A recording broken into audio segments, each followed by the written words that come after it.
मसीह यीशु के नाम से आप सबको जय मसीह की। मैं प्रभु का बहुत धन्यवादित हूँ आज के सुंदर और अच्छे दिन के लिए जिसमें परमेश्वर हमें लिए चल रहा है। प्रभु अनुग्रहकारी है और विलंब से क्रोध करने वाला है। इन अंत के दिनों के अंदर वो हमें तैयार कर रहा है ताकि मैं और आप मिलके उसके साथ संगति कर सकें और आने वाले पलों के लिए हम लोग तैयार हो सकें। आपको याद होगा कि पिछली ही वीडियो के अंदर हम लोग थोड़ा सा डिस्कशन जो कर रहे थे वो यूसुफ जी के जीवन चरित्र के ऊपर हम लोग कर रहे थे, जिनका जिक्र जो है बाइबल उत्पत्ति की पुस्तक में करती है 37वें अध्याय में। और 37वें अध्याय से आगे तक चलते हुए बहुत सारी जगह यूसुफ जी का जिक्र आया है, उनके पूरे जीवन काल की कहानी आई है। हमने पिछली बार देखा था परमेश्वर किसी भी कार्य में या किसी भी जीवन के अंदर विलंब देरी नहीं कर रहा है। ये कहना बहुत ही गलत होगा कि परमेश्वर देरी कर रहा है, लेट है। God is never late in our situation. परमेश्वर कभी भी हमारे कार्यों के अंदर विलंब नहीं करते। ये मानव जाति को लगता है, लेकिन परमेश्वर अपने नियुक्त समय में अपने कार्य को करते हैं। हम लोगों ने जहाँ लास्ट टाइम सीखना, हमने अपना अध्ययन को रोका था, वो था उत्पत्ति का उसका 40वां अध्याय, चैप्टर 40 तक हमने आके रोका था। और चैप्टर 40 के अंदर हम लोग देखने की कोशिश कर रहे थे। लास्ट टाइम हमने ये भी डिस्कस किया था यूसुफ जी के नाम का अर्थ। अगर आपको इन वीडियोस के द्वारा आशीष मिल रही है और अगर आप इसमें और भी सीखना चाहते हैं तो आप पिछली कई वीडियोस को रेफर कर सकते हैं, देख सकते हैं, ताकि उनमें सब में जो प्रकाशन परमेश्वर दे रहे हैं मानव जाति के लिए, सीखने के लिए, आप इन्हें आगे भी बांट सकते हैं। और अगर आपको यूसुफ जी के जीवन चरित्र के ऊपर बहुत सारी चीज़ों को सीखना है, ध्यान देना है, तो आप देख सकते हैं कि पिछली ही वीडियो में हम लोगों ने इसके ऊपर विचार विमर्श किया है एक साथ मिलके। जब मैं कहता हूँ हम लोगों ने, अर्थात मैं उसे बांट रहा था, कलीसिया मिलके सीख रही थी और सारे परमेश्वर की देह के अंग, मैं भी उसमें से एक हूँ। हम सबको सीखने की आवश्यकता है परमेश्वर के वचन से, और परमेश्वर का वचन ही एकमात्र हमारे लिए सहारा है जो हमें दृढ़ करता है, मजबूत करता है। परमेश्वर कौन है, क्या कर रहे हैं, किस प्रकार से अपनी मनसाओं को, इच्छाओं को प्रकट करते हैं, वो प्रभु का वचन ही हमें बताता और सिखाता है। 40वें अध्याय के अंदर 14 वचन में आपको मिलेगा यूसुफ जी जो एक पिलाने हारा, हिंदी में शब्द आया है बटलर, और बेकर जो कि कुकिंग या खासकर रसोई का काम करा करते थे, वो दोनों जेल में थे। यूसुफ जी उनमें से एक व्यक्ति के को रहस्य बताता है जो उन्होंने स्वप्न को देखा है, और वो जो स्वप्न देख रहे थे उसका घबरा कर उठे और यूसुफ जी से, जब वो जेल में थे, उनके साथ उस स्वप्न को बांटते हैं। यूसुफ जी को परमेश्वर ने इस वरदान से आशीषित कर रखा है, नवाजा है कि वो दर्शनों का व्याख्या को बता सके, उनके अर्थ को, उनके फलों को बता सके, और ऐसा ही वो कुछ करते हैं। और 40वें अध्याय के 14 वचन में हमें मिलता है कि जब वो उसका अर्थ बताते हैं तो ये भी कहते हैं कि जब राजा अर्थात फिरौन राजा या सम्राट तुम्हें छोड़ दे, तुम पे दया करे, तो कृपया करके मुझे मत भूलना और फिरौन राजा से मेरी बुहार लगाना ताकि मैं भी जेल से बाहर निकलने वाला बन जाऊं। और मैं पिछली वीडियो में बता रहा था उस वचन की व्याख्या करते हुए, वचन का अनुवाद करते हुए, कि यूसुफ जी यहाँ मनुष्यों के ऊपर अपना भरोसा रख रहे हैं। यूसुफ जी इस बात को भूल रहे हैं कि उनके नाम का अर्थ है गॉड विल ऐड, परमेश्वर बढ़ाएगा। और हम देखते हैं इस बात को जो उन्होंने उस खंसामा के साथ या पिलाने वाले या उस व्यक्ति के साथ जो राजा के खाने का, राजा के पानी पीने का या अन्य चीज़ों का प्रबंध करता था, उससे शेयर करा और उससे ये अपेक्षा करने लगे कि वो उन्हें जेल से निकलवा देगा जब वो समस्या में। और कितने साल हो गए यूसुफ जी को? लगभग यूसुफ जी को जेल में पड़े जब वो उससे डिस्कस कर रहे हैं तो तकरीबन 12 साल हो चुके हैं। और अभी जब उससे उन्होंने बांटा है तो 7 साल हम पाते हैं लगभग जेल में, और 7 साल लगभग वो पोतीफर जी के घर में काम कर रहे थे। और अब उन्हें यहाँ पड़े हुए तकरीबन 5 साल जेल में रहते गुजर चुके हैं लगभग। जब हम लगभग इस बात को कहते हैं तो कोई भी इसे डेफिनेट या पूर्णतः नहीं बता सकता कि यूसुफ जी इतने समय से जेल में पड़े हैं। तो हम देखते हैं पोतीफर जी के यहाँ 7 साल उन्होंने काम किया, उन पे इल्ज़ाम लगे और उसका रिजल्ट परिणाम हुआ, उनको जेल में डाल दिया गया। और जेल में तकरीबन अब वो 5 साल बिता चुके हैं। तो टोटल अगर आप काउंट करें 12 साल उन्हें मिस्र में रहते हुए हो गए। और जब ये बात दर्शन स्वप्न का अर्थ वो उस व्यक्ति को बता देते हैं, वो वहाँ से निकल जाता है। और बाइबल इस बात को दर्शाती है, वो अपने मुंह से कहता है वो यूसुफ को भूल गया, यूसुफ के कहे गए शब्दों को भूल गया। 40वां अध्याय का 14 वचन बताता है कि यूसुफ उससे निवेदन कर रहे हैं, मुझे मत भूलना। लेकिन 41वां अध्याय का 14वां वचन बताता है कि वही व्यक्ति राजा के देखे गए दर्शन या स्वप्न के जब राजा देखता है और कोई भी राज्य में उस चीज को नहीं बता पाता है, उसे याद आता है यूसुफ के बारे में, यूसुफ की योग्यताओं के बारे में, यूसुफ से फिर काम पड़ता है, यूसुफ के टैलेंट के बारे में, यूसुफ के दान वरदान के बारे में। आज दुनिया आपको आपके टैलेंट या आपके अंदर परमेश्वर के द्वारा दिए गए दानों के आधार पे पहचानती है। वो भूल जाती है बहुत छोटे छोटे पलों में कि आपने क्या योगदान दिया है। जब लोगों का काम आपसे निकल जाता है वो आपको जल्दी से याद नहीं रखते, लेकिन जब वो समस्याओं में पड़ते हैं तब आपको फिर से याद करते हैं, क्योंकि आप एक प्रार्थना वाले व्यक्ति हैं, क्योंकि आप फलों से लदे हुए व्यक्ति हैं। तो आज हमें क्या सीखने को मिल रहा है? जो लोग परमेश्वर के वचन से लदे हुए हैं, परमेश्वर के वचन और प्रार्थनाओं में पाए जाते हैं, लोग उन्हें तब याद करते हैं जब उन्हें काम पड़ता है, या किसी समस्याओं से निकलने का जब अवसर, जब उन्हें कोई रास्ता नहीं मिलता, तब उस अवसर का वो इस्तेमाल करते हैं आपको याद करने के लिए। यूसुफ को लग रहा है मुझे मिस्र में रहते रहते 12 साल हो गए हैं और परमेश्वर अब कहीं ना कहीं विलंब कर रहा है, देरी कर रहा है। वो जेल में तड़प रहे हैं। उनके माता पिता से, अर्थात पिता से, माँ उनकी मर गई थी, नहीं रही थी, सो गई थी प्रभु में। उनके पिता और भाइयों से वो पता नहीं कितने वर्षों से दूर हैं, 12 साल हो चुके हैं और अब उनको देखने का अवसर भी नहीं मिल रहा है। और वो व्यक्ति जिससे उन्होंने उस बात को शेयर करा था कि कृपया करके राजा से मेरा निवेदन कर देना, वो भी भूल गया है।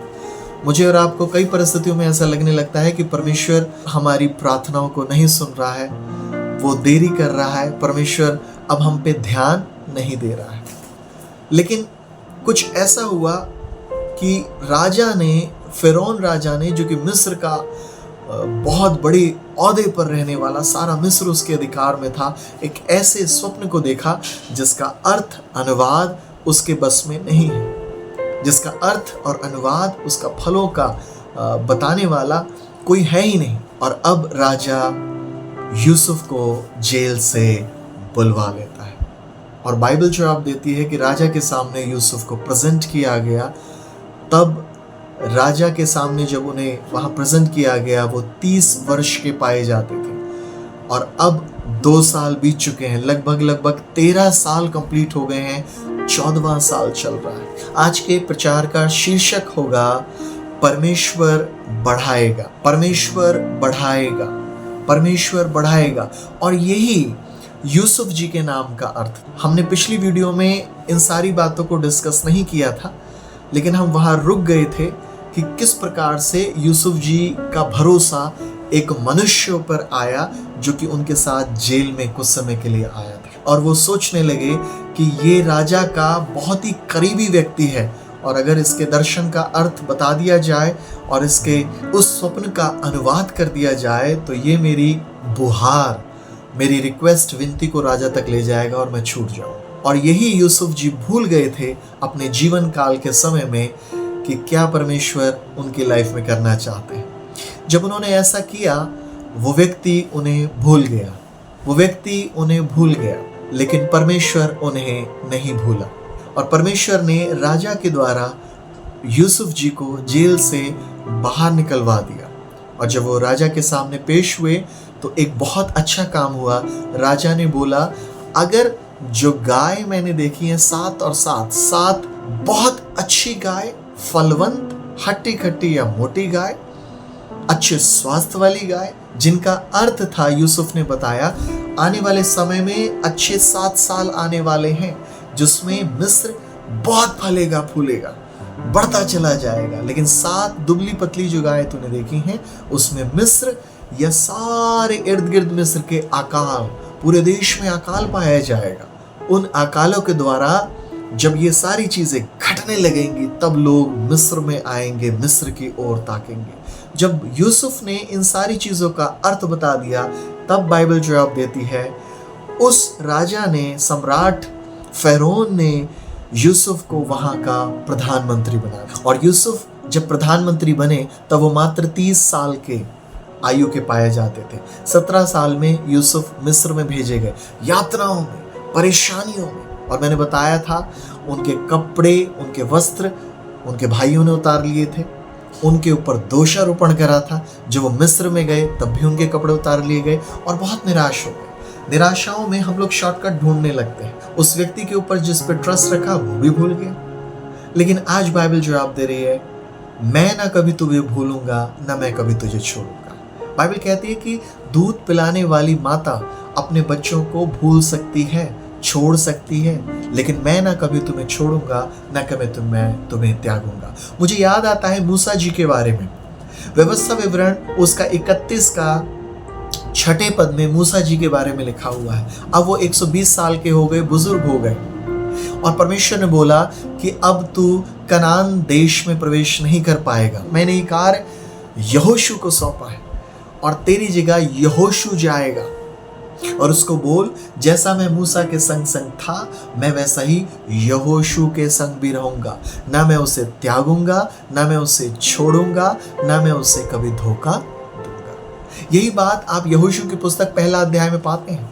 जब मूसा की मृत्यु हो गई तब परमेश्वर ने यहोशू को बोला, मैं तेरे दास मूसा का परमेश्वर हूं, पूरे जीवन भर मैं तुझे ना छोड़ूंगा, ना मैं तुझे त्यागूंगा।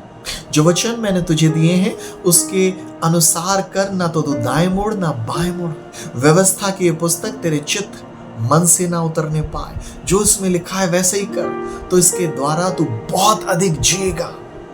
क्योंकि मैं यहोवा बदलता नहीं हूं, मैं ना तुझे छोड़ूंगा, ना मैं कभी तुझे त्यागूंगा। मैं नहीं भूलता हूं तुम कैसी परिस्थितियों में पाएगा। यूसुफ जी को जब वो मिस्र में थे 30 साल, अर्थात 30 साल की तो उनकी उम्र थी, लेकिन परमेश्वर ने 14 साल यूसुफ जी जब वहां रहे, 14 साल बीतने पे परफेक्शन, सिद्ध सालों के अंदर उन्हें देश का प्रधानमंत्री बना दिया। हाँ, परमेश्वर नियुक्त समय पर बढ़ाता है, परमेश्वर बढ़ाएगा। ये काफी नहीं था। 41वें अध्याय में जब ये घटनाएं घट रही हैं, उनके प्रधानमंत्री बनने की 41वें अध्याय में उन्हें प्रधानमंत्री बना दिया जाता है। 42वें अध्याय में आप देखेंगे जब 7 साल और बीत गए, 7 साल तक यूसुफ ने ईमानदारी से काम किया, तो अब 21 साल हो गए हैं। 7 साल पोतीफर के यहाँ, 7 साल जेल में, और अगले 7 साल जब उन्हें प्रधानमंत्री बनाया जाता है, पूरे देश के लिए वो अच्छा कार्य करते हैं। वो धन बटोरते हैं, वो अनाज बटोरते हैं, और हर प्रकार की चीजों में राजा उनके ऊपर, सम्राट ट्रस्ट करने लगता है। अब जब 21 साल अंत हो गए हैं तब उनके भाई लोग, सारे देश में अकाल छा गया, और उनके भाई लोग उनसे जब मिलने आते हैं और अनाज खरीदने आते हैं, यूसुफ जी को पता लग जाता है ये मेरे भाई। 21 साल बाद यूसुफ जी के भाई उनके सामने खड़े हुए हैं, और जो दर्शन उन्होंने 21 साल पहले देखा था, आज परमेश्वर उसे पूरा कर रहा है। 21 साल पहले वो अपने पिता की आंखों में धूल झोंक रहे थे उनके भाई, 10 भाई, ये कह के कि यूसुफ को जानवर ने खा लिया है। लेकिन 21 साल बाद वो एक ऐसे स्वर्गीय पिता के सामने खड़े हैं, 10 के 10 भाई, जिसकी आंखें कभी धुंधलाती नहीं है। उसकी आंखों में, उसके कानों में कम सुनाई नहीं देता, कम दिखाई नहीं देता। परमेश्वर को कभी भी कोई धोखा नहीं दे सकता है। उसके दर्शन की बातें, उसके की गई भविष्यवाणी की बातें झुटलाई नहीं जा सकती हैं। परमेश्वर बढ़ाएगा। हाँ, कब? कितने भी वर्ष निकल जाएं, लोग आपको भूल जाएं जिन पे आपने ट्रस्ट रखा है। यूसुफ ने उस पिलाने हारे के ऊपर ट्रस्ट रखा, वो भूल गया, लेकिन राजाओं का राजा नहीं भूलता है। वो 14 साल बाद उसे प्रधानमंत्री बना रहा है। भाई लोग भूल गए जो उन्होंने हमला किया था और यूसुफ को बेच दिया था। लेकिन 21 साल बाद परमेश्वर उन्हें फिर से यूसुफ के सामने ले आया है, क्योंकि परमेश्वर नहीं भूला। पिता अपने बेटे को भूल गया है क्योंकि वो मर गया था, लेकिन उसकी कई कई यादें रही होंगी उसके बाद। लेकिन स्वर्गीय पिता कभी भी किसी को नहीं भूलता है, न कभी किसी को त्यागता है। आज मैं परमेश्वर का बेटा होने के द्वारा आपको ये बताना चाहता हूं, जब यूसुफ जी के सन्मुख यूसुफ जी के भाई आए तब 21 साल बीत चुके थे। मेरी और आपकी परिस्थितियों में कई बार हम कह रहे हैं परमेश्वर देरी कर रहा है, परमेश्वर के द्वारा बढ़ोतरी तो देखने को मिल ही नहीं रही है। लेकिन आज मैं आपको प्रभु का बेटा होने के नाते उत्साहित करना चाहता हूं, चाहे 7 साल हो, 10 साल हो, 14 साल हो या 21 साल हो। यूसुफ जी के भाइयों ने 21 साल पहले धोखा दिया था, लेकिन आज यूसुफ जी के भाई 42वें अध्याय में जब यूसुफ जी को देख रहे हैं, 43 चैप्टर में जब यूसुफ जी को देख रहे हैं, तब बाइबल जवाब देती है यूसुफ जी मिस्र के एक बहुत बड़े अधिकारी हैं। परमेश्वर ने उन्हें अधिकार दिया है, और इसलिए बाइबल जवाब देती है भजन संहिता 75:6 में, बढ़ोतरी ना तो पूरब से आती है, ना पश्चिम से, और ना जंगल की ओर से। इंग्लिश के कई वर्जन अनुवाद बड़े अच्छे लिखे हुए हैं। Increase, exaltation, lifting up, it doesn't come from the east or nor from the west or nor from the wilderness। जो बढ़ोतरी है, exaltation, lifting up, ऊपर उठाया जाना, बढ़ोतरी, ये ना तो पूरब ना पश्चिम ना जंगल की ओर से आता है। यूहन्ना 3:27 में लिखा है, जब तक किसी को स्वर्ग से ना दिया जाए उसे कुछ नहीं मिल सकता। आज मैं आपके सन्मुख प्रभु का बेटा होने के नाते यूसुफ जी के नाम के अर्थ के द्वारा बता रहा हूं, गॉड विल ऐड, परमेश्वर बढ़ाएगा, एक नियुक्त समय पे बढ़ाएगा, जब सब कोई भूल चुके हैं। यूसुफ जी भी भूल चुके थे अपने भाइयों का चेहरे को, इवन भाई भी उनके चेहरे को भूल चुके थे। पिता के अंदर धुंधली धुंधली एक यादें रह गई होंगी।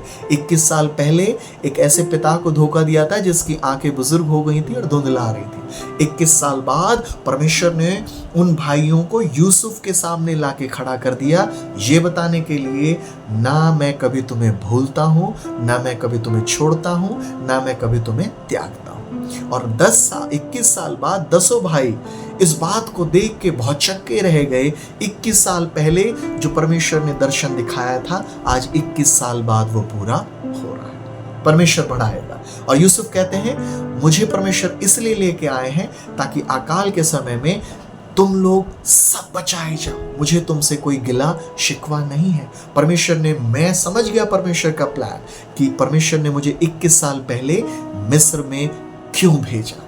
मैं निराश हो गया, टूट गया, शायद परमेश्वर को भी कोस रहा हूँगा, परमेश्वर को भी कह रहा हूँगा परमेश्वर मुझे क्यों लेके आए। लेकिन परमेश्वर की योजनाओं को वही लोग समझ पाते हैं जो उसकी योजनाओं के तहत बने रहते हैं, पेशेंसली इंतजार करते हैं उनकी सारी बातों को, धैर्य के साथ उसकी बाट जोते रहते हैं। और जो लोग धैर्य से उसकी बाट जोते हैं, परमेश्वर उन्हें नियुक्त समय पर उठाता है और आगे बढ़ाता है। परमेश्वर बढ़ाएगा आपको, मुझको भी बढ़ाएगा। परिस्थितियां कैसी भी हों, कितने भी साल क्यों ना बीत रहे हो, आज परमेश्वर के साथ आप दृढ़ता के साथ उसके साथ समय बिताएं। परमेश्वर बढ़ाएगा, वो हार नहीं मानता। लोगों की आंखें धुंधली हो जाती हैं कई साल पहले।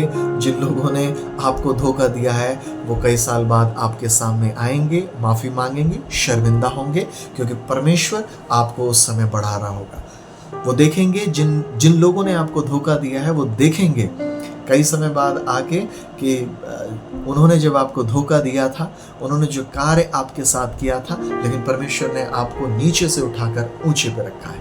एक ही काम करें, परमेश्वर पर भरोसा रखें, परमेश्वर पर ट्रस्ट रखें, मनुष्य पर ट्रस्ट ना रखें। परमेश्वर एक नियुक्त समय पे बढ़ाएगा, उसका इंतजार करना सीखें। प्रभु आप सबको इस वचन के द्वारा आशीष दे, और आप ज़्यादा से ज़्यादा इस वीडियो को शेयर करें।